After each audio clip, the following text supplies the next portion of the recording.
Okay students, ഇന്ന് നമുക്ക് Indian കോൺസ്റ്റിറ്റ്യൂഷൻ്റെ സ്ട്രക്ചറിനെ കുറിച്ച് പഠിക്കാം. സ്ട്രക്ചർ അല്ലെങ്കിൽ ഘടന എന്നതിനെക്കുറിച്ച് നമുക്ക് പഠിക്കാം. നമ്മൾ കഴിഞ്ഞ ക്ലാസ്സിൽ നമ്മുടെ കോൺസ്റ്റിറ്റ്യൂഷൻ ഉണ്ടാകാനുണ്ടായ കാരണങ്ങളും അതിൻ്റെ നാൾ വഴികളെക്കുറിച്ചും ഒക്കെയാണ് ചരിത്രത്തെക്കുറിച്ചൊക്കെയാണ് നമ്മൾ വിശകലനം ചെയ്തത്. ഓക്കെ, ഇതിൽ ആദ്യം ഇന്ത്യൻ കോൺസ്റ്റിറ്റ്യൂഷൻ്റെ സ്ട്രക്ചറിൽ ആദ്യത്തെ പോയിൻ്റാണ്, പ്രധാനപ്പെട്ട 4 പോയിൻ്റുകളാണ് ഇതിനകത്തുള്ളത്. ആദ്യത്തേതാണ് പ്രിയാമ്പിൾ, രണ്ടാമത് ആർട്ടിക്കിൾ, മൂന്നാമത് പാർട്ട്, പിന്നെ ഷെഡ്യൂൾ. അതായത് നമ്മളുടെ ഇന്ത്യൻ കോൺസ്റ്റിറ്റ്യൂഷനെ നമ്മൾ 4ആയി ഡിവൈഡ് ചെയ്തിരിക്കുന്നു. ഒന്ന് പ്രിയാമ്പിൾ അല്ലെങ്കിൽ അതിൻ്റെ ആമുഖം. ഈ ആമുഖം വായിക്കുമ്പോൾ തന്നെ നമുക്ക് മനസ്സിലാവും എന്താണ് നമ്മളുടെ കോൺസ്റ്റിറ്റ്യൂഷൻ ഉൾക്കൊള്ളുന്നത് എന്ന് നമുക്ക് ക്ലിയർ ബോധ്യപ്പെടും. ഇതിനെ ആമുഖത്തിനെ പറയപ്പെടുന്ന പേര് തന്നെ the soul of Indian constitution എന്നാണ്. അതായത് ഇന്ത്യൻ കോൺസ്റ്റിറ്റ്യൂഷൻ്റെ ആത്മാവ് എന്നാണ് അറിയപ്പെടുന്നത്. ഇത് ജവഹർലാൽ നെഹ്റു ആണ് ഇത് എഴുതിയത്. രണ്ടാമത്തേതാണ് ആർട്ടിക്കിൾ. ആർട്ടിക്കിൾ എന്ന് പറഞ്ഞു കഴിഞ്ഞാൽ ഒരു നിയമത്തിനെയാണ് ആർട്ടിക്കിൾ അല്ലെങ്കിൽ അനുച്ഛേദം എന്ന് പറയുന്നത്. നമുക്കറിയാം 26 ജനുവരി 1950 395 ആർട്ടിക്കിൾ ഉണ്ടായിരുന്നു. ഇപ്പോൾ അത് 470 നിൽക്കുന്നു. ഓരോ കാലഘട്ടത്തിൻ്റെ ആവശ്യമനുസരിച്ച് ഇതിനകത്തിൽ എന്ത് ചെയ്യുന്നു, ബില്ലുകൾ അല്ലെങ്കിൽ അമെൻമെൻറ്റുകൾ വരുത്തി അതിൻ്റെ സ്ട്രെങ്ത് കൂടിക്കൊണ്ടേ ഇരിക്കുന്നതിനാണ്. അടുത്തൊരു മൂന്നാമത്തെ ഭാഗമാണ് പാർട്ട് എന്ന് പറയും. പാർട്ട് എന്ന് പറഞ്ഞു കഴിഞ്ഞാൽ നമ്മൾ ആദ്യം പറഞ്ഞു ആർട്ടിക്കിൾ എന്നതുള്ള ആ ഒരു ആർട്ടിക്കിൾ, അങ്ങനെയുള്ള ഓരോ സബ്ജക്റ്റ് വൈസ് തൊട്ടായിട്ടുള്ള ആർട്ടിക്കിളിൻ്റെ ഒരു ഗ്രൂപ്പിനെയാണ് പാർട്ട് എന്ന് പറയുന്നത്. ഒരു പാർട്ടിൽ പല ആർട്ടിക്കിളുകൾ ഉണ്ടാവും അതിൻ്റെ സബ്ജക്റ്റ് വൈസ്. ഇപ്പോൾ 1950 സ്റ്റാർട്ടിങ്ങിൽ നമുക്കറിയാം ഇതിനകത്ത് 22 പാർട്ടുകളായിരുന്നുവെങ്കിൽ ഇപ്പോൾ 25 പാർട്ടുകളാണ് ഉള്ളത്. ഗ്രൂപ്പ് ഓഫ് ആർട്ടിക്കിൾ എന്നാണ് പാർട്ടിനെ അറിയപ്പെടുന്നത്, അല്ലേ?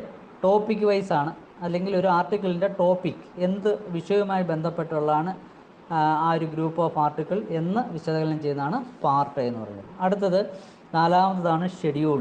അതായത് ഈ ഓരോ ആർട്ടിക്കിളും അത് വളരെ വലുതായിട്ട് എഴുതിക്കൊണ്ട് പോകാതെ അല്ല, ആളുകൾക്ക് മനസ്സിലാകുന്ന രീതിയിൽ തയ്യാറാക്കി അതിലെന്തെങ്കിലും വിശദീകരണങ്ങളുണ്ടെങ്കിൽ ആ വിശദീകരണങ്ങളെയാണ് ഷെഡ്യൂളുകളിൽ എന്ത് ചെയ്യുന്നത്, ഷെഡ്യൂളുകളായിട്ട് മാറ്റപ്പെട്ടിരിക്കുന്നത്.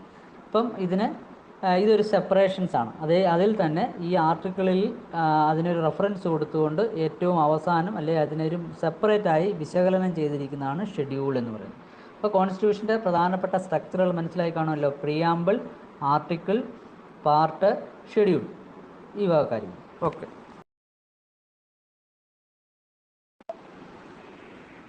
ഓക്കെ, നമുക്ക് അടുത്ത സ്ട്രക്ചറിൽ ആദ്യത്തെ പോയിൻ്റാണ് പ്രിയാമ്പിൾ. ഇന്ത്യൻ പ്രിയാമ്പിൾ നമ്മളെല്ലാവരും ഇത് കണ്ടിട്ടുണ്ടായിരിക്കും. പ്രിയാമ്പിൾ എങ്ങനെയാണ് അതിൻ്റെ ഒരു അർത്ഥം നമുക്ക് മനസ്സിലാക്കാം. We the people of India, നമ്മൾ ദ പീപ്പിൾ ഓഫ് ഇന്ത്യ, ഇന്ത്യയിലെ ജനങ്ങൾ, ഹാവിങ് സോളംലി, നമ്മൾ ഗംഭീരമായിട്ട് റിസോൾഡ് ആൻഡ് കോൺസ്റ്റിറ്റ്യൂട്ട് തയ്യാറാക്കിയിരിക്കുന്നു.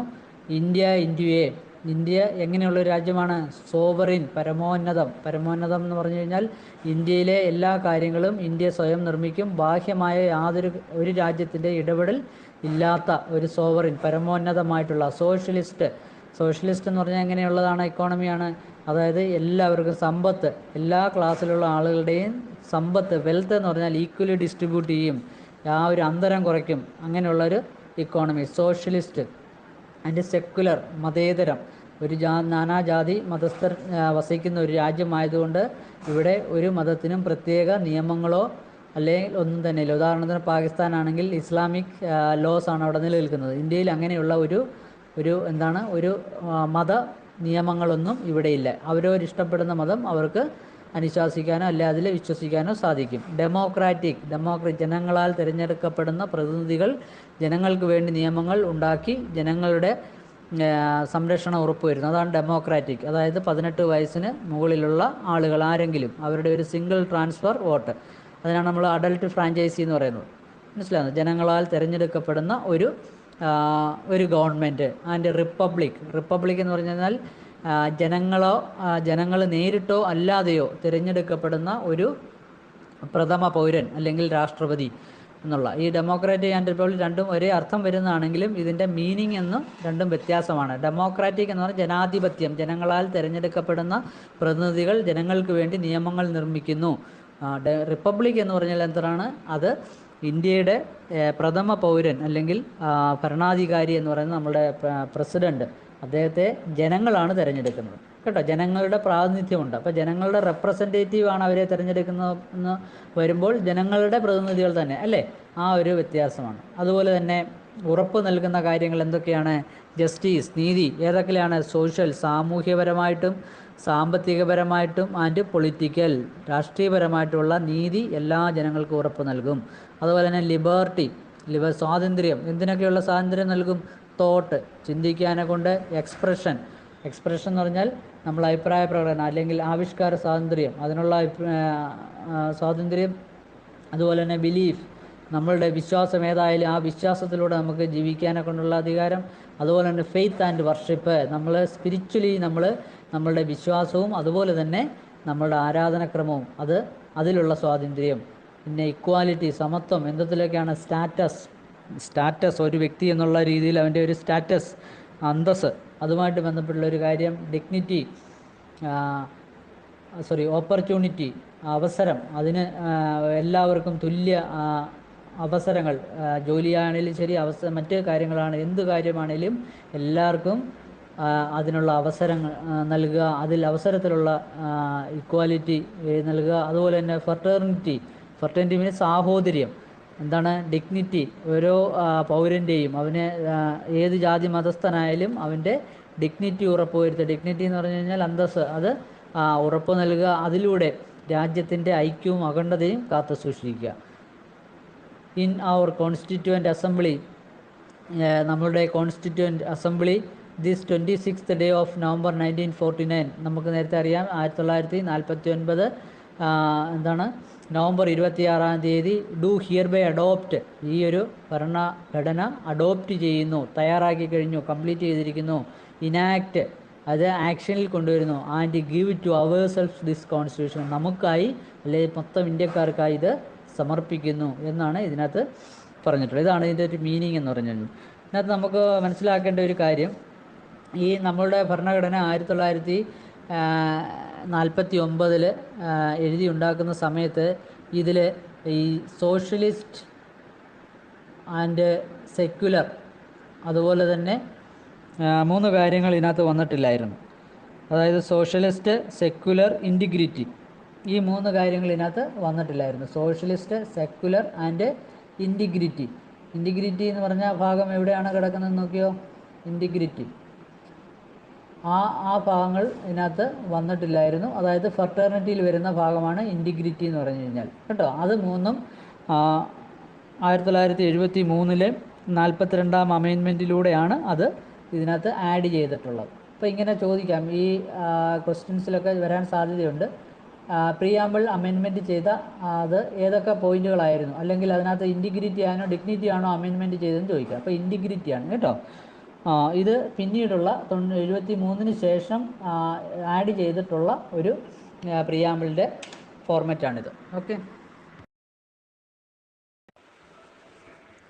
അടുത്തതായി നമുക്ക് സ്ട്രക്ചറിലെ പാർട്ടുകളെ കുറിച്ച് പഠിക്കാം. ഇന്ത്യൻ കോൺസ്റ്റിറ്റ്യൂഷൻ്റെ വിവിധ പാർട്ടുകൾ. ആ പാർട്ടുകളും ഓരോ പാർട്ടിലും ഉൾപ്പെട്ടിട്ടുള്ള ആർട്ടിക്കിൾ അല്ലെങ്കിൽ അനുച്ഛേദത്തെക്കുറിച്ച് നമുക്ക് നോക്കാം. ആദ്യമായിട്ട് പാർട്ട് 1.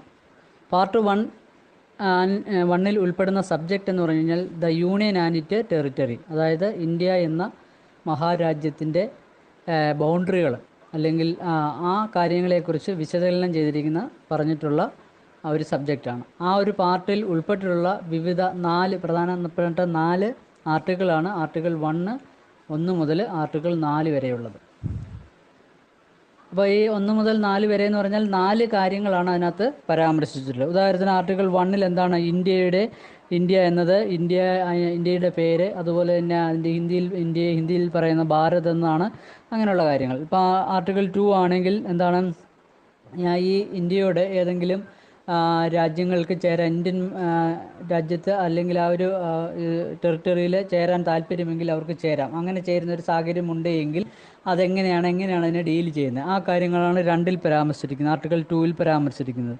ഇനി ആർട്ടിക്കിൾ 3 വരുവാണെങ്കിൽ നിലവിലുള്ള സംസ്ഥാനങ്ങളിൽ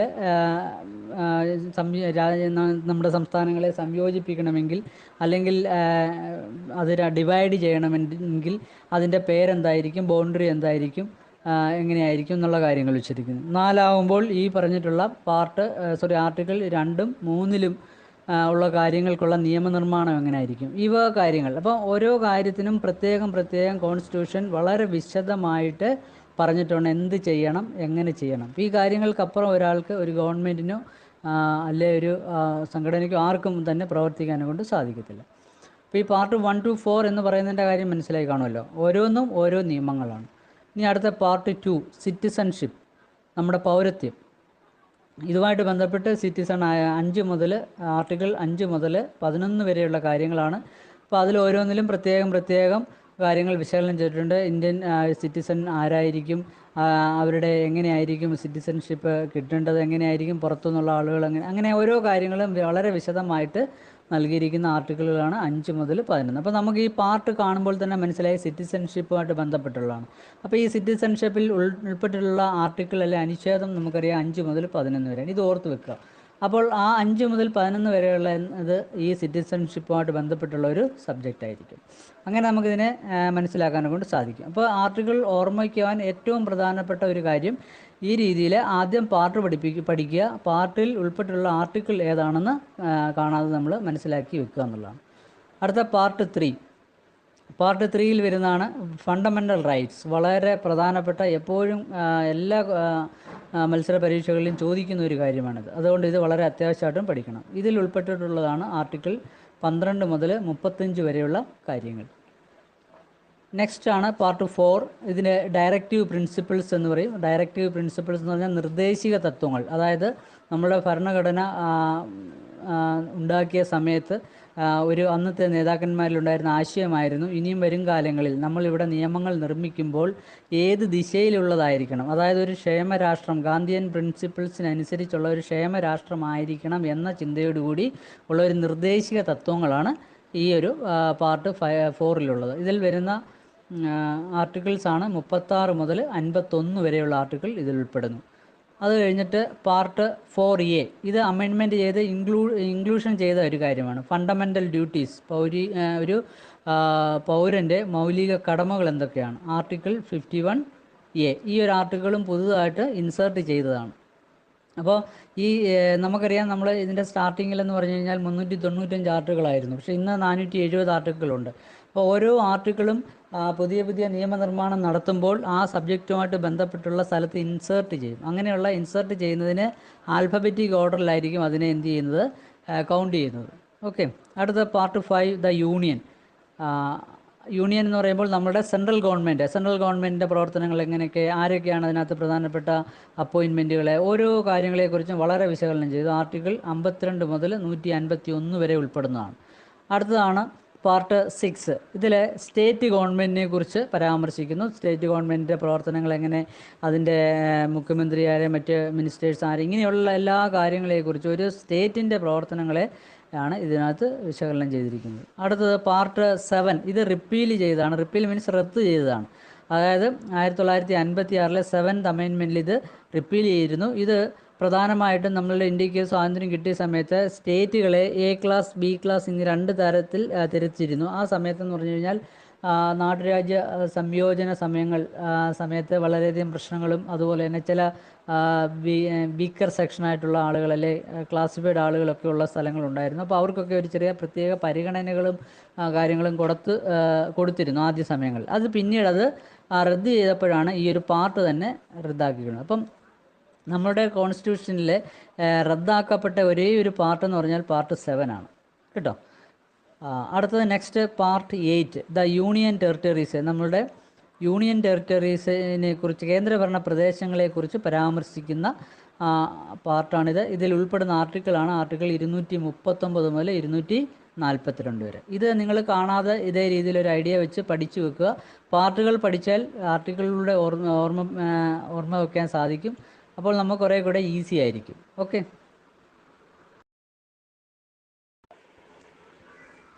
അടുത്ത നെക്സ്റ്റ് പാർട്ട് 9 പഞ്ചായത്തുകളെ കുറിച്ചാണ്. പഞ്ചായത്തി രാജ് അതിൽ ഉൾപ്പെടുന്ന ആർട്ടിക്കിളാണ് 243 to 243O. അപ്പം 243O എന്ന് പറയുമ്പോൾ ഇത് പുതുതായിട്ട് ഇൻസേർട്ട് ചെയ്ത കുറേ കാര്യങ്ങളാണ്. അതായത് ആർട്ടിക്കിൾ അതിനോടൊപ്പം ചേർത്തതാണ്. ആർട്ടിക്കിൾ 243 ആയിരുന്നു, അതിനോടൊപ്പം 243A B C D E അതുപോലെ O വരെയുള്ള ഒരു സെപ്പറേറ്റ് ആർട്ടിക്കിൾസ് ഇതിനകത്ത് ആഡ് ചെയ്തിട്ടുണ്ട്. അതിനുശേഷം പിന്നീട് ഇൻസേർട്ട് ചെയ്ത പാർട്ടാണ് 9A മുനിസിപ്പാലിറ്റീസ്. നമുക്കറിയാം മുനിസിപ്പാലിറ്റീസ് നമ്മുടെ ടൗൺഷിപ്പിലുള്ള സ്ഥലങ്ങളിലാണ് മുനിസിപ്പാലിറ്റീസ്. ഇതുമായിട്ട് ബന്ധപ്പെട്ടുള്ള ആർട്ടിക്കിളാണ് 243P to 243ZG. ഇപ്പോൾ ഈ ZG എങ്ങനെ വന്നു? 243A മുതൽ Z വരെ കഴിഞ്ഞു. അത് കഴിഞ്ഞതിന് ശേഷം 243A തൊട്ട് AZ വരെ കഴിയും. അതിനുശേഷം പിന്നീട് 243BA, അതിനുശേഷം പിന്നെ CA, ഇങ്ങനെ തുടങ്ങി ലാസ്റ്റ് ZG വരെ വരും. അപ്പോൾ അത്രയും ആർട്ടിക്കിൾസ് അതിൻ്റെ കൂടെ ആഡ് ചെയ്തു എന്നുള്ളതാണ്. ഓക്കെ. അടുത്ത നെക്സ്റ്റ് പാർട്ട് 9B. ഇതും പുതുതായിട്ട് ഇൻസേർട്ട് ചെയ്തതാണ്. ദ കോപ്പറേറ്റീവ് സൊസൈറ്റി, സഹകരണ സംഘങ്ങളെക്കുറിച്ച് ഉള്ള സബ്ജക്റ്റ്. ഇതുമായി ബന്ധപ്പെട്ടുള്ള ആർട്ടിക്കിൾസാണ് 243ZH. അതായത് നമ്മളുടെ മുനിസിപ്പാലിറ്റീസുമായിട്ട് അതിനുമായിട്ട് താരതമ്യം ചെയ്തുകൊണ്ട് അതിൻ്റെ പിന്നെ കണ്ടിന്യൂവേഷനായിട്ട് ചെയ്തതാണ് 243ZH to 243ZT. ഇതിലാർക്കെങ്കിലും സംശയം ഉണ്ടെങ്കിൽ പേഴ്സണലായിട്ട് എന്നോട് ചോദിക്കാം കേട്ടോ, ഇതിനകത്ത് ആർക്കെങ്കിലും മനസ്സിലാകാഴിയുണ്ടെങ്കിൽ. അടുത്ത നെക്സ്റ്റ് പാർട്ട് 10 എന്ന് പറഞ്ഞു കഴിഞ്ഞാൽ the scheduled and tribal areas. അതായത് നമ്മളുടെ രാജ്യത്ത് പല സംസ്ഥാനങ്ങളിൽ ഷെഡ്യൂൾഡ് കാസ്റ്റ് അല്ലെങ്കിൽ ട്രൈബൽ ഏരിയാസൊക്കെ കൂടുതൽ ഉള്ള സ്ഥലങ്ങളുണ്ട്. അപ്പോൾ അവരെക്കുറിച്ച് അവർക്ക് വേണ്ടുന്ന സ്പെഷ്യൽ പ്രൊവിഷൻസും അവരെ മുഖ്യധാരയിലേക്ക് കൊണ്ടുവരുന്നതിന് വേണ്ടുന്ന പ്രവർത്തനങ്ങൾ. അപ്പോൾ ഇതുമായിട്ട് ബന്ധപ്പെട്ട് ഭരണഘടന അവർക്ക് നൽകുന്ന ചില സവിശേഷതകളുണ്ട്. ഈ കാര്യങ്ങളെക്കുറിച്ച് പരാമർശിക്കുന്നതാണ് ആർട്ടിക്കിൾ 244 to 244A. അടുത്തത് part 11 relationship between the union and the state. ഒരു കേന്ദ്ര ഗവൺമെൻറ്റും ഒരു സംസ്ഥാന ഗവൺമെൻറ്റും തമ്മിലുള്ള ഇൻ്റർ റിലേഷൻസ്. അപ്പോൾ ഇതിനെക്കുറിച്ച് പരാമർശിക്കുന്ന ആർട്ടിക്കിളാണ് ആർട്ടിക്കിൾ 245 to 263.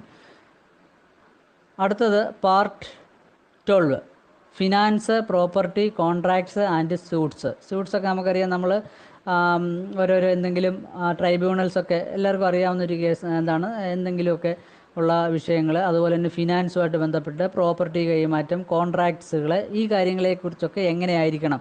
ഇപ്പോൾ ഗവൺമെൻറ് ആണെങ്കിലും മറ്റ് സംഘടനകളായാലും ഒക്കെ ഏർപ്പെടുന്ന കോൺട്രാക്റ്റ് അതിന് ഒരു ഫോർമാറ്റ് ഉണ്ട്. അതല്ലെങ്കിൽ ഫിനാൻസ് എങ്ങനെയായിരിക്കണം കൈകാര്യം ചെയ്തിരിക്കുന്നത്, അതിൻ്റെ ഓഡിറ്റ് കാര്യങ്ങൾ, ഇങ്ങനെയുള്ള കാര്യങ്ങൾ, പ്രോപ്പർട്ടി കൈമാറ്റം എങ്ങനെയായിരിക്കണം, ഇതിനെക്കുറിച്ചൊക്കെ വ്യക്തമായിട്ട് പരാമർശിക്കുന്നതാണ് ആർട്ടിക്കിൾ 264 to 300A എന്നുള്ളത്. അടുത്തത് പാർട്ട് 13 പാർട്ടിലിടുന്ന ട്രേഡ് വ്യാപാരം, commerce and intercourse within the territory of India. അതായത് ഇന്ത്യക്കുള്ളിലുള്ള വ്യാപാരങ്ങളും മറ്റു കാര്യങ്ങളെക്കുറിച്ച്, വാണിജ്യ വ്യാപാര കാര്യങ്ങളെക്കുറിച്ച് പരാമർശിക്കുന്ന പാർട്ടുകളാണ്. ഇപ്പം ഇതെല്ലാം നിങ്ങൾക്ക് ഈ സബ്ജക്റ്റ് വായിക്കുമ്പോൾ തന്നെ അല്ലെങ്കിൽ ഇത് വായിച്ചപ്പോൾ തന്നെ മനസ്സിലായിട്ടുണ്ടായിരിക്കും. എല്ലാ കാര്യങ്ങളും നമ്മളുടെ കോൺസ്റ്റിറ്റ്യൂഷൻ പറയുന്നതിനനുസരിച്ചല്ലാതെ വേറൊരാൾക്ക് പോകാനെ കൊണ്ട് സാധിക്കുന്നില്ല എന്ന് നിങ്ങൾക്ക് മനസ്സിലായി കാണും. ഇതിൽ ഉൾപ്പെടുന്ന ആർട്ടിക്കിളാണ് ആർട്ടിക്കിൾ 301 to 307. അതിനുശേഷം article 14 services under the union and the state. അതായത് നമ്മുടെ UPSCയെ കുറിച്ചുള്ള പരാമർശമാണ്. അതായത് സർവീസസ് ഉയർന്ന UPSCയിലുള്ള നിയമിതമാകുന്ന യൂണിയൻ പബ്ലിക് സർവീസ് കമ്മീഷൻ്റെ അണ്ടറിലുള്ളതും അതുപോലെ തന്നെ പബ്ലിക് സർവീസ് കമ്മീഷൻ്റെ അണ്ടറിലുമുള്ള ആ ഒരു എങ്ങനെയായിരിക്കണം എന്നുള്ള കാര്യങ്ങളെക്കുറിച്ച് പരാമർശിക്കുന്നതാണ് ആർട്ടിക്കിൾ 308 to 323 വരെ. ഇപ്പോൾ services under the union and state എന്ന് പറഞ്ഞാൽ ഒരു രാജ്യത്തിലെയും ഒരു സ്റ്റേറ്റിൻ്റെയും സർവീസസ്, ഗവൺമെൻറ് സർവീസസുകളിൽ ഉള്ള നിയമനങ്ങളും അവരെക്കുറിച്ച് പരാമർശിക്കുന്ന സാലറി മറ്റു കാര്യങ്ങളെല്ലാം അതിനകത്ത് വരുന്നതാണ്. അടുത്തത് പാർട്ട് 14A ട്രൈബ്യൂണൽസ് എന്ന് നമുക്കറിയാം. ട്രിബ്യൂണൽസ് നമുക്ക് കേട്ടിട്ടുണ്ട്. അതായത് ഏതെങ്കിലും ഇപ്പോൾ മാറാട് ട്രിബ്യൂണൽസ്, എന്തെങ്കിലും ഒരു കലാപമോ മറ്റേതെങ്കിലും ഒരു കാര്യമോ നടക്കുകയാണെങ്കിൽ അതിനുള്ള അതുമായിട്ട് ബന്ധപ്പെട്ടുള്ള ഒരു കോടതികളൊക്കെ അല്ലേ. ഇപ്പം നമുക്കറിയാം എന്താണ് കുടുംബ കോടതികളെ അല്ലെങ്കിൽ മറ്റെന്തെങ്കിലും ഏതെങ്കിലും ഒരു വിഷയമായിട്ട് ബന്ധപ്പെട്ട് ഇങ്ങനെയുള്ള ട്രിബ്യൂണൽസിനെയൊക്കെ എന്താണ് നിലനിർത്തുകയാണെങ്കിൽ അല്ലെങ്കിൽ അത് സ്റ്റാർട്ട് ചെയ്യുകയാണെങ്കിൽ അതിനെങ്ങനെയായിരിക്കണം, ആരൊക്കെ ആയിരിക്കണം, ആർക്കാണ് അതിൻ്റെ പവർ, ഇതിനെക്കുറിച്ചൊക്കെയുള്ള പരാമർശിക്കുന്ന ഭാഗമാണ്. അത് ആർട്ടിക്കിൾ 323A ടു 323B ആണ്.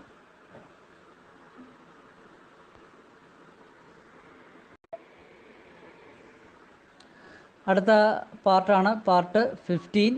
ഇത് പരാമർശിക്കുന്ന ഇലക്ഷൻസിനെ കുറിച്ചാണ്. ഇന്ത്യയിലെ ഇലക്ഷൻസ് കമ്മീഷൻസിനെ കുറിച്ചാണ്, അല്ലെ നിർവാചൻ സദൻ, ഇതിനെക്കുറിച്ചാണ് പരാമർശിക്കുന്ന ആർട്ടിക്കിൾ 324 ടു 329. അപ്പോൾ ഇതിന് പ്രകാരം എങ്ങനെയാണ് ഇലക്ഷൻ നടത്തേണ്ടത്, ഇലക്ഷൻ കമ്മീഷനിൽ ആരൊക്കെ ഉണ്ടായിരിക്കണം, എന്തൊക്കെയാണ് അതിൻ്റെ പ്രത്യേകതകൾ, ഇതിനെക്കുറിച്ചെല്ലാം വളരെ വിശദമായിട്ട് പരാമർശിക്കുന്നു. അപ്പോൾ ഈ ഒരു ആർട്ടിക്കിൾസ് പ്രകാരം മാത്രമായിരിക്കും ഇലക്ഷൻ കമ്മീഷൻ പ്രവർത്തിക്കുന്നത്. അതിനപ്പുറത്ത് അവർക്ക് പോകാനെ കൊണ്ട് സാധിക്കത്തില്ല. അടുത്തത് പാർട്ട് 16 ആണ്. 16ലെ special provisions relating to certain classes, ചില പ്രത്യേക ക്ലാസ്സുകൾ, വർഗ്ഗക്കാരായിട്ടുള്ള ആളുകൾക്ക് അവരുടെ ഉന്നമനത്തിന് വേണ്ടി ഉള്ള ചില പ്രൊവിഷൻസാണ് നമ്മളുടെ ഭരണഘടന വിഭാവനം ചെയ്യുന്നതാണ്. അതാണ് ആർട്ടിക്കിൾ 330 ടു 342 വരെയുള്ളത്. അടുത്ത നെക്സ്റ്റ് ആണ് ആർട്ടിക്കിൾ 17 ഒഫീഷ്യൽ ലാംഗ്വേജ്. ഒഫീഷ്യൽ ലാംഗ്വേജിൽ എന്ന് പറയുമ്പോൾ അറിയാം നമുക്ക് 22 ഒഫീഷ്യൽ ലാംഗ്വേജസ് ആണ് നമ്മളുടെ ഇവിടെ ഇപ്പോൾ നിലവിൽ ഉള്ളത്.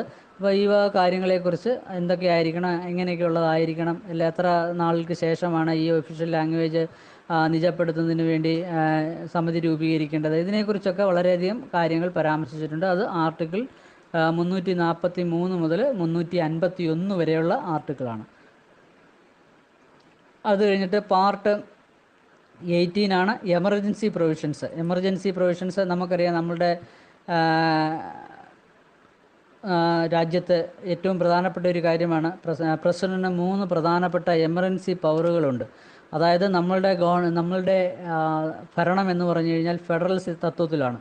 അതായത് ഒരു സെൻട്രൽ ഗവൺമെൻറ്, ഒരു സ്റ്റേറ്റ് ഗവൺമെൻറ്, അല്ലേ? അപ്പോൾ എല്ലാവർക്കും പരസ്പരം എന്തൊക്കെ ആണ് അവർക്ക് അത്രോയ്സ് ആയിട്ടുള്ള കാര്യങ്ങൾ എന്നെല്ലാം ഭരണഘടന പറഞ്ഞിട്ടുണ്ട്. ഇനി ഏതെങ്കിലും ഒരു എമർജൻസി വരികയാണെങ്കിൽ ആ എമർജൻസി സമയത്ത് എന്ത് ചെയ്യും, ഈ പവറുകളെല്ലാം വിഡ്രോൾ ചെയ്യുകയും മൊത്ത രാജ്യത്തിൻ്റെയും, സംസ്ഥാനങ്ങളുടെ ആണെങ്കിലും മൊത്ത രാജ്യത്തിൻ്റെയും ഭരണം ആരിൽ നിക്ഷിപ്തമാകും, പ്രസിഡൻറ്റിൽ നിക്ഷിപ്തമാകുന്ന ഒരു സാഹചര്യമാണ്. ഇപ്പോൾ പ്രധാനപ്പെട്ട എമർജൻസിയിൽ ഏതൊക്കെയാണ്? ഫിനാൻഷ്യൽ എമർജൻസി, അതുപോലെ തന്നെ ഈ വാർ, ഇൻറ്റേർണൽ സെക്യൂരിറ്റിയായിട്ട് ബന്ധപ്പെട്ടുള്ളത്, പിന്നീടെന്ന് പറഞ്ഞാൽ സ്റ്റേറ്റ് എമർജൻസി. ഇപ്പം ഇങ്ങനെയുള്ള എമർജൻസികൾ സമയങ്ങളിൽ പ്രസിഡൻറ്റിന് ഈ അധികാരങ്ങൾ ഇവരെല്ലാം അവിടുന്ന് മാറ്റിയതിന് ശേഷം അവരുടെ പവർ വിഡ്രോൾ ചെയ്യാൻ സാധിക്കും. അതിനുശേഷം അതിൻ്റെ ഭരണം സംസ്ഥാനത്തിൻ്റെ ആണെങ്കിലും മറ്റേ രീതിയിലുള്ള എമർജൻസി പ്രൊവിഷൻസിൽ വരുന്ന ഏതൊക്കെയാണോ അത് പ്രസിഡൻറ്റിൽ നിക്ഷിപ്തമാകുന്ന ഒരു സാഹചര്യമുണ്ട്. അപ്പോൾ ആ ഒരു കാര്യങ്ങളൊക്കെ ഒരു പ്രസിഡൻറ്റ് പ്രയോഗിക്കുന്നത് ഈ ഒരു ആർട്ടിക്കിൾ പ്രകാരമാണ്. ആർട്ടിക്കിൾ 352 ടു 360 വരെ. അടുത്ത പാർട്ട് 19 മിസ്സലീനിയസ്. ഈ മുകളിൽ പറഞ്ഞിട്ടുള്ള അല്ലാതെ ചെറിയ ചെറിയ മറ്റ് ചില വരാവുന്ന ചില കേസുകളൊക്കെയുണ്ട്. അത് കുറേ കാര്യങ്ങൾ അതിനകത്തുണ്ട്. ഈ മുകളിൽ പറഞ്ഞിട്ടുള്ള പ്രധാനപ്പെട്ടതല്ലാത്ത മറ്റു കാര്യങ്ങൾ അത് 361 ടു 367 വരെയാണ്. അടുത്തത് പാർട്ട് 20 വരുന്നതാണ് അമെൻഡ്മെൻറ്റ് ഓഫ് ദ കോൺസ്റ്റിറ്റ്യൂഷൻ. ഇത് പ്രധാനപ്പെട്ട ഒരു കാര്യമാണ്. അപ്പം നമ്മളുടെ കോൺസ്റ്റിറ്റ്യൂഷനിൽ പ്രത്യേകം പറഞ്ഞിട്ടുണ്ട്, ആർട്ടിക്കിൾ 368 പ്രകാരം ഒരു ബില്ല് രാജ്യസഭയും ലോക്സഭയും പാസ്സാക്കി കഴിഞ്ഞാൽ, ആദ്യം ലോക്സഭയും രാജ്യസഭയും പാസ്സാക്കി കഴിഞ്ഞാൽ അത് ഒരു അമെൻഡ്മെൻ്റ് ആക്കി വരാം. അങ്ങനെ നമുക്ക് നമ്മളുടെ കോൺസ്റ്റിറ്റ്യൂഷനെ നമുക്ക് അമെൻഡ്മെൻറ്റ് ചെയ്യാം. അപ്പോൾ ആ അമെൻഡ്മെൻറ്റ് ചെയ്യേണ്ട കാര്യങ്ങളെക്കുറിച്ച്, ഏതൊക്കെ കാര്യങ്ങളിൽ അമെൻഡ്മെൻറ്റ് പറ്റും, അത് എങ്ങനെയാണ്, എപ്പോഴാണ് അതിന് സാധിക്കുന്നത്, ഇതിനെക്കുറിച്ചൊക്കെ പരാമർശിക്കുന്ന ആർട്ടിക്കിളാണ് ആർട്ടിക്കിൾ 368. അത് ഉൾപ്പെടുന്ന പാർട്ടാണ് പാർട്ട് 20 എന്നുള്ളത്. അടുത്തത് part 21 temporary transition and special provisions. അതായത് ടെമ്പററി ചില കാര്യങ്ങൾ, ചിലർക്ക് ടെമ്പററി പവർ കൊടുക്കും, അങ്ങനെ സ്പെഷ്യൽ പ്രൊവിഷൻസ് കൊടുക്കും. ഇപ്പോൾ നമ്മളുടെ ജമ്മു ആൻഡ് കാശ്മീരിന് സ്പെഷ്യൽ പ്രൊവിഷൻസ് ഉണ്ട്. അവിടെ പ്രത്യേക ഭരണഘടനയാണ്. അവിടെ നമുക്ക് അവിടെ ഒരാൾക്ക് സിറ്റിസൺഷിപ്പ് എടുക്കാൻ സാധിക്കത്തില്ല. അങ്ങനെ ഒരാൾക്ക് ആവശ്യമെങ്കിൽ അവിടെ 15 വർഷമെങ്കിലും സ്ഥിരതാമസം ഉണ്ടായിരിക്കണം. കുട്ടികളാണെങ്കിൽ അവർക്ക് 10ാം ക്ലാസ് +1 +2 പഠിച്ച് 7 വർഷം കഴിഞ്ഞിരിക്കണം. അങ്ങനെയൊക്കെയുള്ള ചില കാര്യങ്ങൾ. ഇതൊക്കെ എന്ന് പറഞ്ഞാൽ ടെമ്പററി ആണ്, കുറച്ച് സമയത്തേക്ക് കൊടുക്കുന്നതാണ്. അപ്പോൾ ഇങ്ങനെയുള്ള ടെമ്പററി പ്രൊവിഷൻസിനെയാണ് അങ്ങനെ ചെയ്യാനൊക്കെയുള്ള അധികാരമാണ് പാർട്ട് 21 ഉള്ളത്. അതിൽ ഉൾപ്പെടുന്ന ആർട്ടിക്കിളാണ് 369 മുതൽ 392 വരെയുള്ളത്. അതിനുശേഷം ലാസ്റ്റിലെയാണ് part 22 short titles, commencement, authoritative text in Hindi and repeals. അതായത് നമ്മളുടെ ഭരണഘടനയിൽ കൊടുത്തിട്ടുള്ള, രാജ്യത്തിന് നൽകിയിട്ടുള്ള ഷോർട്ട് ടൈറ്റിൽസ്, ഓരോ കാര്യങ്ങൾ എന്ന് മുതൽ എന്ന് വരെയാണ്, അതിൻ്റെ ടൈം പീരീഡ് എങ്ങനെയാണ്, അതുപോലെ തന്നെ അത്ര ഒഫീഷ്യൽ ലാംഗ്വേജസ് എന്തൊക്കെയാണ്, അങ്ങനെയുള്ള റിപ്പീൽ എന്ന് പറഞ്ഞാൽ ഒരു പാർട്ട് നമുക്ക് അല്ലെങ്കിൽ ഒരു ഭരണഘടനയെ എപ്പോഴാണ് നമ്മൾ റിപ്പീൽ അല്ലെങ്കിൽ റദ്ദ് ചെയ്യേണ്ടത്, എപ്പോഴാണ്, പിന്നെ ഹിന്ദിയുടെ ഒഫീഷ്യൽ ലാംഗ്വേജ്, നമ്മുടെ ദേശീയ ഭാഷയായിട്ട് ഹിന്ദി അംഗീകരിച്ച്, ഇങ്ങനെയുള്ള കുറേ കാര്യങ്ങളുമായിട്ട് ബന്ധപ്പെട്ടുള്ള പാർട്ടാണ് പാർട്ട് 22. അതിൽ ഉൾപ്പെടുത്തുള്ള ആർട്ടിക്കിളാണ് 393 to 395. അപ്പം ഒരു കാര്യം മനസ്സിലാക്കേണ്ടത്, നമ്മളുടെ ഈ പാർട്ടുകളൊക്കെ എന്ന് പറഞ്ഞു കഴിഞ്ഞാൽ 1 മുതൽ 22 വരെ തന്നെ എന്നും നിലനിൽക്കും.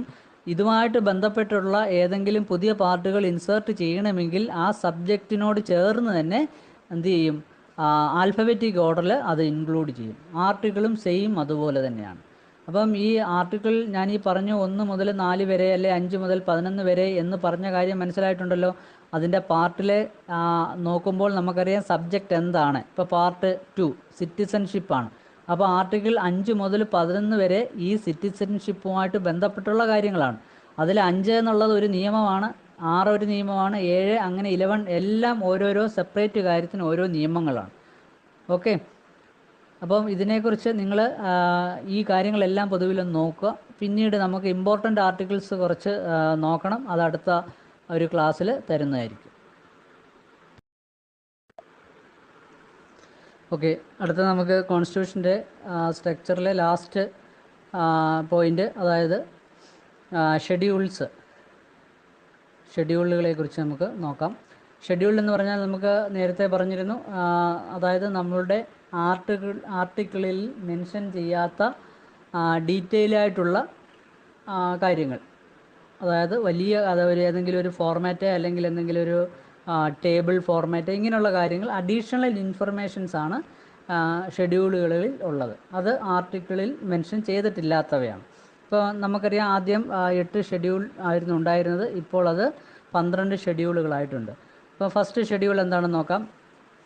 First schedule list the state and territory of. അപ്പം ആർട്ടിക്കിൾ 1-ലെയും ആർട്ടിക്കിൾ 4-ലെയും ചില കാര്യങ്ങൾ ഡീറ്റെയിൽ ആയിട്ട് ഷെഡ്യൂളിൽ കൊടുത്തിരിക്കുന്നു. അതാണ് list the state and territories of. അതായത് സ്റ്റേറ്റിൻ്റെയും ഒക്കെ ടെറിട്ടറികളെക്കുറിച്ച്, സ്ഥലങ്ങളെക്കുറിച്ചുള്ള കാര്യങ്ങൾ വിശദമായി. ഇപ്പം ഇന്ത്യയുടെ ബൗണ്ടറീസ് എവിടെയൊക്കെയാണ്, അതിലെ സ്റ്റേറ്റുകൾ ഏതൊക്കെയാണ്, ആ സ്റ്റേറ്റുകളിലെ ബൗണ്ടറീസ് എന്തൊക്കെയാണ് എന്ന്, നമ്മുടെ വസ്തുവിൻ്റെയൊക്കെ ആധാരമില്ലേ എന്ന് പറഞ്ഞതുപോലെ തന്നെ അത് ഡീറ്റെയിൽ ആയിട്ട് എഴുതി വെച്ചിരിക്കുന്ന ഒരു കാര്യം. അത് ഏതൊക്കെ ആർട്ടിക്കിളിലെയാണ്? ആർട്ടിക്കിൾ 1-ലെയും ആർട്ടിക്കിൾ 4-ലെയും വിശദമായ ഇൻഫർമേഷൻസാണ് ഫസ്റ്റ് ഷെഡ്യൂളിൽ ബ്രീഫ് ചെയ്തിട്ടുള്ളത്.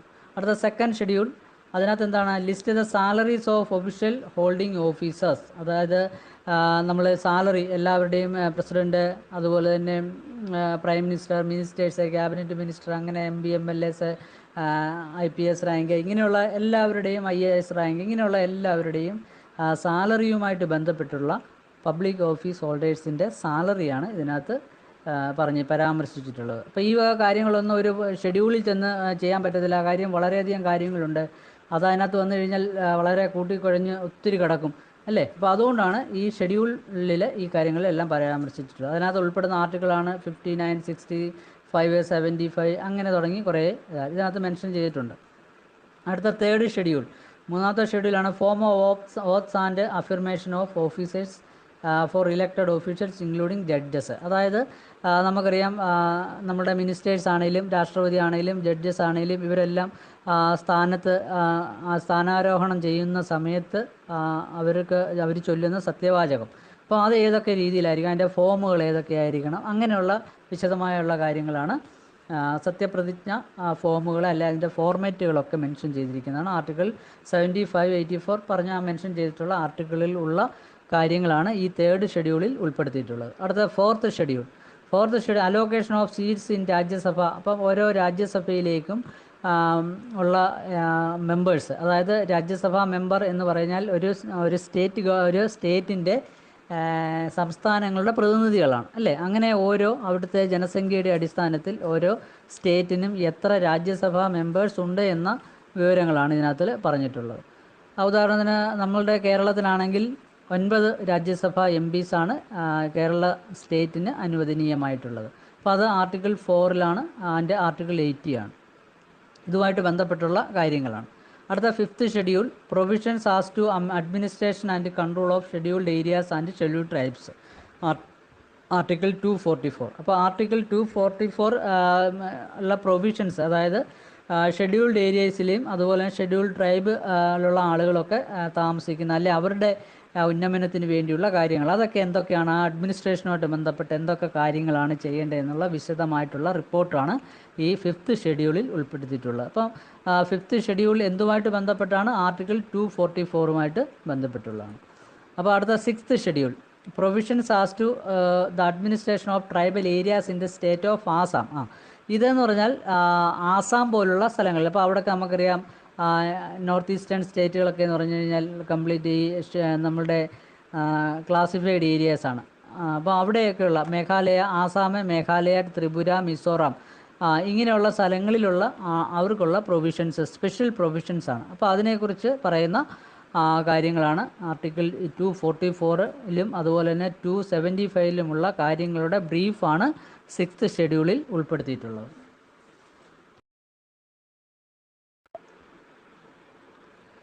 അടുത്ത 7th ഷെഡ്യൂളിലേക്ക് പോകാം. 7th ഷെഡ്യൂളിൽ ഉൾപ്പെടുത്തിയിട്ടുള്ളത് യൂണിയൻ എന്ന് പറയുമ്പോൾ central government, state government, concurrent list and responsibilities. ഇപ്പോൾ നമ്മളറിയാം സെൻട്രൽ സ്റ്റേറ്റ് റിലേഷൻസ് ആണ് 246 ആർട്ടിക്കിളിലുള്ളത്.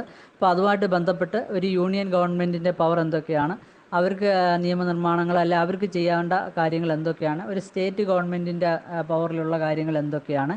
അതുപോലെ തന്നെ കൺകറൻറ്റ് ലിസ്റ്റ് എന്ന് പറഞ്ഞ ഒരു കാര്യം നമുക്ക് അറിയാം. അതായത് എന്ന് പറഞ്ഞാൽ കൺകറൻറ്റ് ലിസ്റ്റ് എന്ന് പറഞ്ഞാൽ ഒരു സ്റ്റേറ്റ് ഗവൺമെൻറ്റും സെൻട്രൽ ഗവൺമെൻറ്റും സംയുക്തമായി ചെയ്യേണ്ട ചില കാര്യങ്ങളുണ്ട്. അങ്ങനെയുള്ള കാര്യങ്ങളെക്കുറിച്ചാണ് ഇവിടെ പരാമർശിച്ചിട്ടുള്ളത്. അതിനെ പറയുന്ന പേരും കൺകറൻറ്റ് ലിസ്റ്റാണ്. അപ്പം നമ്മുടെ ഈ ആർട്ടിക്കിളിൽ 3 പ്രധാനപ്പെട്ട ലിസ്റ്റുകളുണ്ട്. ഒന്ന് യൂണിയൻ ലിസ്റ്റ്, അതായത് യൂണിയൻ ഗവൺമെൻറ്റിൻ്റെ അധികാര പരിധിയിലുള്ള കാര്യങ്ങൾ. രണ്ടാമത് സ്റ്റേറ്റ് ലിസ്റ്റ്, സ്റ്റേറ്റ് ഗവൺമെൻറ്റിൻ്റെ അധികാര പരിധിയിലുള്ള കാര്യങ്ങൾ.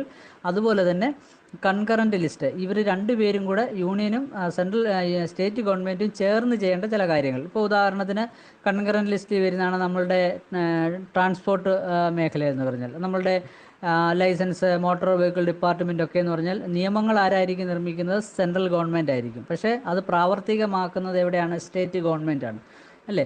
അപ്പോൾ അങ്ങനെ വരുമ്പോൾ രണ്ടുപേരും തമ്മിലൊരു ഇൻ്റർ റിലേഷൻ ഉണ്ടായിരിക്കും. ഇപ്പോൾ സ്റ്റേറ്റ് ഗവൺമെൻറ്റിൻ്റെ ഉത്തരവാദിത്തമുള്ളതാണ് റെയിൽവേ. അപ്പോൾ അതിന് വേണ്ട നിയമങ്ങൾ നിർമ്മിക്കുന്ന ആരാണ്? സെൻട്രൽ ഗവൺമെൻറ്റാണ്. ഇനി അതുപോലെ തന്നെ വിദ്യാഭ്യാസം അല്ലെ നമ്മളുടെ ലോ ആൻഡ് ഓർഡർ, ഇതെല്ലാം എന്താണ്? സ്റ്റേറ്റ് ഗവൺമെൻറ്റാണ്. അപ്പോൾ സ്റ്റേറ്റ് ഗവൺമെൻറ്റാണ് അതിന് വേണ്ടുന്ന നിയമനിർമ്മാണങ്ങൾ അല്ല സ്റ്റേറ്റ് ഗവൺമെൻറ്റിൻ്റെ അധികാര പരിധിയിൽ വരുന്ന കാര്യങ്ങളായത്. അപ്പോൾ ഇങ്ങനെയുള്ള കാര്യങ്ങളാണ് ഈ ഒരു ഇൻ്റർ സ്റ്റേറ്റ് സെൻട്രൽ റിലേഷൻഷിപ്പിൽ വരുന്ന കാര്യങ്ങൾ. ഓക്കെ. അടുത്ത 8th ഷെഡ്യൂൾ, 8ാമത്തെ ഷെഡ്യൂൾ എന്താണ്? ഇത് ലാംഗ്വേജസ്, ഏറ്റവും പ്രധാനപ്പെട്ട ഒരു കാര്യമാണ്. ഈ ലാംഗ്വേജുകളുടെ, അതായത് ഒഫീഷ്യൽ ലാംഗ്വേജുകളെക്കുറിച്ചുള്ള കാര്യങ്ങൾ, അമെൻമെൻറ്റുകളും കാര്യങ്ങളും എല്ലാം ചെയ്യുന്നത് എവിടെയാണ്?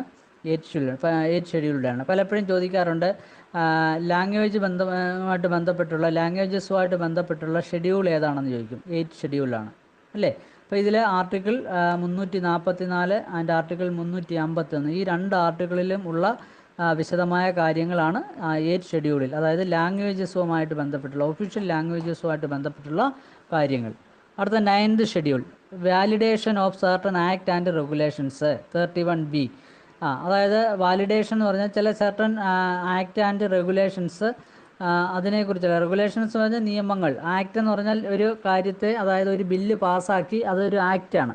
ഒരു ബില്ല്, ഒരു ലെജിസ്ലേറ്റീവ് അസംബ്ലി പാസ്സാക്കുന്ന ഒരു ബില്ലിനെ ആക്ട് എന്ന് പറയും. റെഗുലേഷൻസ് എന്ന് പറഞ്ഞാൽ അത് എക്സിക്യൂട്ടീവ് നടപ്പിലാക്കാൻ വേണ്ടി അതിന് ചില തീരുമാനങ്ങളെടുക്കും, ഏത് ഓർഡറിലാണത് നടപ്പിലാക്കുന്നത് എന്നുള്ളതാണ്. അപ്പോൾ അതിനാണ് റെഗുലേഷൻസ്. അപ്പോൾ അങ്ങനെയുള്ള റെഗുലേഷൻസ് നെക്കുറിച്ചാണ് പറയുന്നത്. ഒരു നിയമം നിർമ്മിക്കുമ്പോൾ അത് ആക്റ്റ് ആകുന്നു, ആ ആക്ടിന് ശേഷം അത് എക്സിക്യൂട്ടീവ്സ് അത് നടപ്പിലാക്കുമ്പോൾ അത് റെഗുലേഷൻസ് ൻ്റെ ത്രൂ ചെയ്യുന്നു. അപ്പോൾ അതിനൊക്കെ എന്തൊക്കെ മാനദണ്ഡങ്ങളാണ് എന്നുള്ള കാര്യങ്ങളാണ് ഇതിനകത്തിൽ പ്രതിപാദിക്കുന്നത്. അടുത്ത 10th schedule, anti defection, provision of members of parliament and the members of state legislative, article 102 and article 191. Anti defection എന്ന് പറഞ്ഞാൽ എന്താണ്? കൂറുമാറ്റ നിരോധന നിയമവുമായിട്ട് ബന്ധപ്പെട്ടുള്ള കാര്യങ്ങൾ. അങ്ങനെയാണെങ്കിൽ അവർക്ക് എന്തൊക്കെയാണ് അതിൻ്റെ നിയമ നടപടികൾ എന്തൊക്കെ ആയിരിക്കണം എന്നതിനെക്കുറിച്ച് പ്രതിപാദിക്കുന്നതാണ്. അപ്പോൾ ഇങ്ങനെ ചോദിക്കാം, which schedule is associated with the anti defection provisions എന്ന് ചോദിക്കാം. അപ്പോൾ അങ്ങനെ ചോദിക്കുമ്പോൾ 10th ഷെഡ്യൂളാണ്. അടുത്ത 11th schedule, Panchayati Raj, rural local government. ഈ പഞ്ചായത്തി രാജിനെ കുറിച്ച് പറയുമ്പോൾ നമുക്കറിയാം, ഒരു രാജ്യം എന്ന് പറയുമ്പോൾ വളരെ വിശാലമാണ്. അപ്പോൾ ആ രാജ്യത്ത് തന്നെ പല മേഖലകളുണ്ട്, പല രീതിയിലുള്ള സ്ഥലങ്ങളാണ്. അതായത് ഒരു ഗ്രാമം എന്ന് പറയുമ്പോൾ ചിലപ്പോൾ അവിടെ ഡിസേർട്ട് ഏരിയ ആകാം, അല്ലെങ്കിൽ അതൊരു കോസ്റ്റൽ ഏരിയ ആകാം, അല്ലെങ്കിൽ അതൊരു ഫോറസ്റ്റ് ഏരിയ ആകാം. അപ്പോൾ ഓരോ ഏരിയയ്ക്കും അനുയോജ്യമായിട്ടുള്ള ഡെവലപ്മെൻറ്റ്സ് അതാത് ലോക്കൽ ആളുകൾ അവർക്ക് ചെയ്യാൻ സാധിക്കും. ഇപ്പോൾ ഒരു സെൻട്രൽ ഗവൺമെൻറ്റിൽ അല്ലെ അവിടെ ഇരിക്കുന്ന ഡൽഹിയിലിരിക്കുന്ന ഒരാൾക്കോ അത് ചെയ്യാനെ കൊണ്ട് സാധിക്കത്തില്ല. അപ്പോൾ ആ സ്ഥലവുമായിട്ട് പരിചയമുള്ള ആളുകൾ അത് ചെയ്ത്, അങ്ങനെ ഗാന്ധിജിയുടെ ആഗ്രഹം വികസനം ഗ്രാമങ്ങളിൽ നിന്ന് വരണമെന്നാണ്. ഗ്രാമങ്ങളിൽ വികസനം ഉണ്ടെങ്കിൽ മാത്രമേ രാജ്യപുരോഗതി വരൂ എന്നാണ് പറഞ്ഞിരിക്കുന്നത്. അപ്പോൾ ആ ഒരു ആശയവുമായിട്ടാണ് നമ്മൾ ഈ പറയുന്ന പഞ്ചായത്തി രാജ് സിസ്റ്റം നടപ്പിലാക്കിയത്. റൂറൽ ലോക്കൽ സെൽഫ് ഗവൺമെൻറ്, അതായത് പഞ്ചായത്തുകളിൽ അവരുടെ ആ റൂറൽ ഏരിയയിലെ ആളുകൾ തീരുമാനിച്ച് അവിടുത്തെ ഡെവലപ്മെൻറ്റ് കൊണ്ടുവരിക. Article 243G. അത് കഴിഞ്ഞ് 12th ഷെഡ്യൂൾ, മുനിസിപ്പാലിറ്റീസ് നമുക്കറിയാം, ഈ നമ്മളുടെ ടൗൺഷിപ്പിലുള്ള ഏരിയകളാണ് urban local government, article 243W.